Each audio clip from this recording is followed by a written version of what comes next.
अस्सलाम वालेकुम। Current issues और दुनिया भर की ताज़ा तरीन खबरों के लिए हमारे साथ रहें के न्यूज़ चैनल इंटरनेशनल।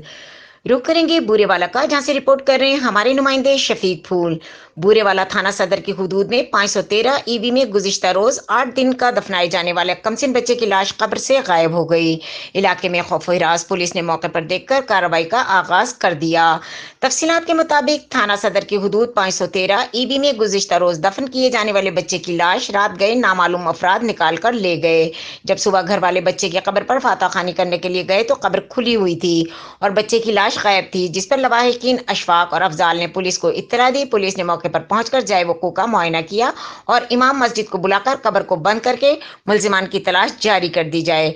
वाक़े पर एक औरत और एक मर्द के पाँव निशानात और गाड़ी के टायरों के निशानात भी नुमाया हैं। इलाका भर में शदीद खौफ हिरास की फजा। अहले दिल ने एहतजाज करते हुए मुलजिमान की फौरी गिरफ्तारी का मुतालबा कर दिया।